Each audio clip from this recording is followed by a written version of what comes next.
Into the north window of my chamber glows the pole star with uncanny light. All through the long, hellish hours of blackness it shines there. And in the autumn of the year, when the winds from the north curse and whine, and the red-leaved trees of the swamp mutter things to one another in the small hours of the morning under the horned, waning moon, I sit by the casement and watch that star.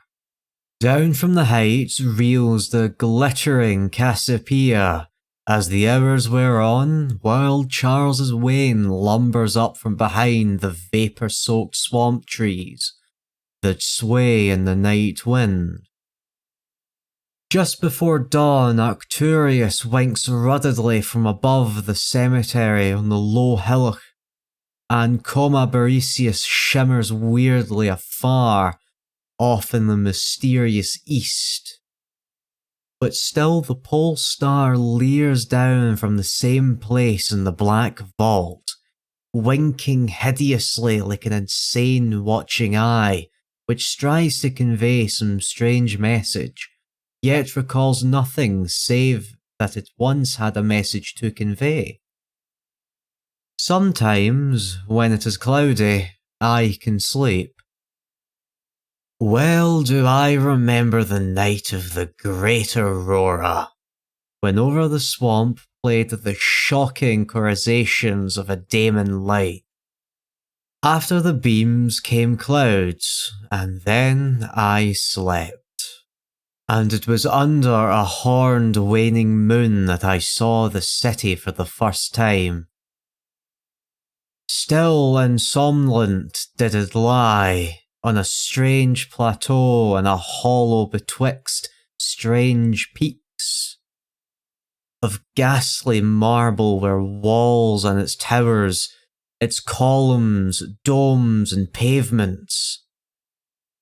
In the marble streets were marble pillars, the upper parts of which were carven into the images of grave bearded men.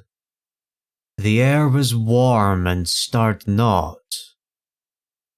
And overhead, scarce 10 degrees from the zenith, glowed that watching pole star. Long did I gaze on the city, but the day came not. When the red Albarian, which blinked low in the sky but never set, had crawled a quarter of the way around the horizon, I saw light and motion in the houses and the streets. Forms strangely robed but at once noble and familiar walked abroad, and under the horned waning moon talked wisdom in a tongue which I understood, though it was unlike any language I had ever known. And when the red Albion had crawled more than half a way around the horizon, there were again darkness and silence.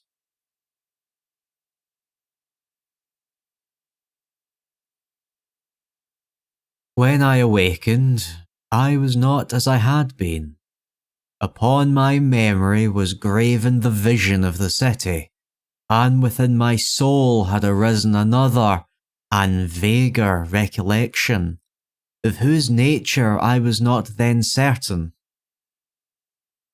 Thereafter, on the cloudy nights when I could sleep, I saw the city often, sometimes under that horned waning moon, and sometimes under the hot yellow rays of the sun which did not set, but which wheeled low around the horizon. And on the clear nights, the pole star leered as never before. Gradually, I came to wonder what might be my place in that city, on the strange plateau betwixt strange peaks. At first content to view the scene as an all-observant, uncorporeal presence, I now desire to define my relation to it, and to speak my mind amongst the grave men who conserved each day in the public squares. I said to myself, this is no dream, for by what means can I prove the greater reality of that other life in the house of stone and brick, south of the sinister swamp and the cemetery on the low hillock, where the pole star peers into the north window each night? One night, as I listened to the discourse in the large square containing many statues, I felt a change, and perceived that I had at last a bodily form. Nor was I a stranger in the streets of Olitho, which lies on the plateau of Sarkis, between the peaks of Noton and Cadaphonic. It was my friend Alos who spoke, and his speech was one that pleased the soul, for it was the speech of a true man and patriot. That night had the news come of Dacus's fall, and of the advance of the Intutus, squat, hellish yellow fiends who 5 years ago had appeared out of the unknown west to ravage the confines of our kingdom, and finally to besiege our towns. Having taken the fortified places at the foot of the mountains, their way now lay open to the plateau, unless every citizen could resist with the strength of 10 men. For the squat creatures were mighty in the arts of war, and knew not the scruples of honour which held back our tall, grey-eyed men of Lomar from ruthless conquest. Alos, my friend, was commander of all the forces on the plateau, and in him lay the last hope of our country.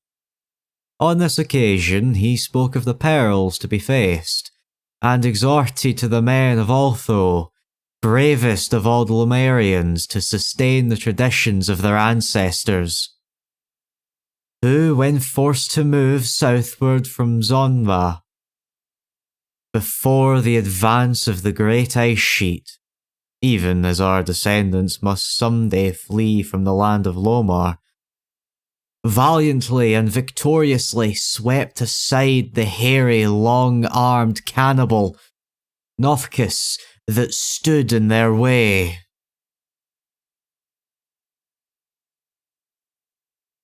To me, Alos denied a warrior's part, for I was feeble and given to strange faintings when subjected to stress and hardships. But my eyes were the keenest in the city, despite the long hours I gave each day to study the Panoptic manuscripts and the wisdom of the Zobnarian fathers. So my friend, desiring not to doom me to inaction, rewarded me with that duty which was second to nothing in importance. To the watchtower of Thapnan he sent me, there to serve as the eyes of our army, should the Inutus attempt to gain the citadel by the narrow pass behind the peak of Noton, and thereby surprise the garrison.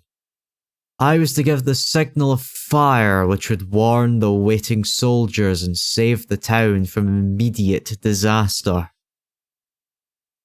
I alone mounted the tower, for every man of stout body was needed in the passes below. My brain was sore, dazed with excitement and fatigue, for I had not slept in many days. Yet was my purpose firm, for I loved my native land of Lomar and the marble city of Elathi, that lies betwixt the mountain peaks of Noton and Cadaphonic.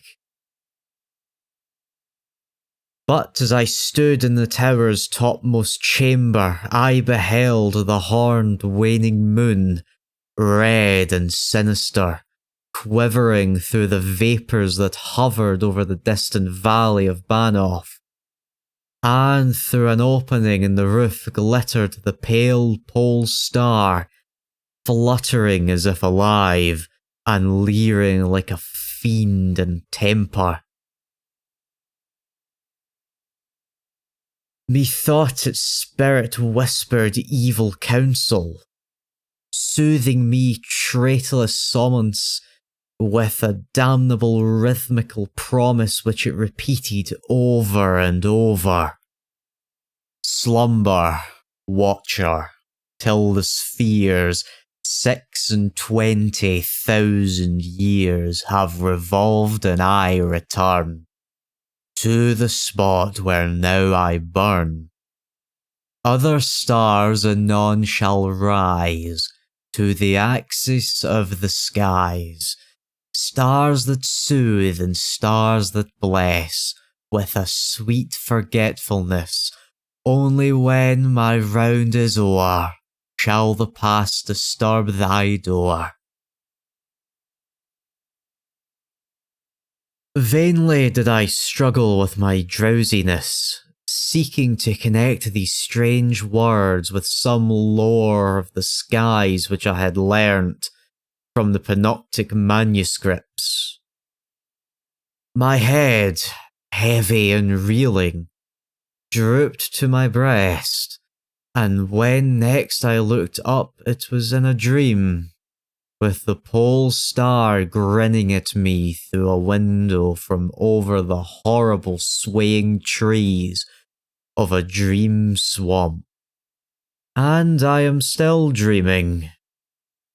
In my shame and despair I sometimes scream frantically, begging the dream creatures around me to waken me ere the inutists steal up the pass behind the peak, not on, and take the citadel by surprise.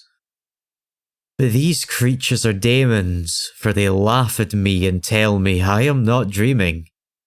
They mock me whilst I sleep, and whilst the squat yellow foe may be creeping silently upon us, I have failed in my duty and betrayed the marble city of Olathe.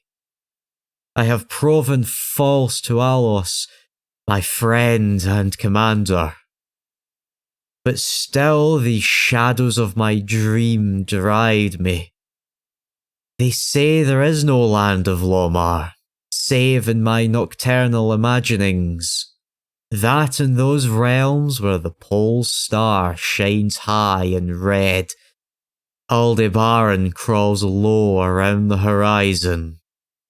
As I writhe in my guilty agony, frantic to save the city whose peril every moment grows, and vainly striving to shake off this unnatural dream of a house of stone and brick south of a sinister swamp and a cemetery on a low hillock, the pole star, evil and monstrous, leers down from the black vault, winking hideously like an insane watching eye, which strives to convey some strange message, yet recalls nothing, save that it once had a message to convey.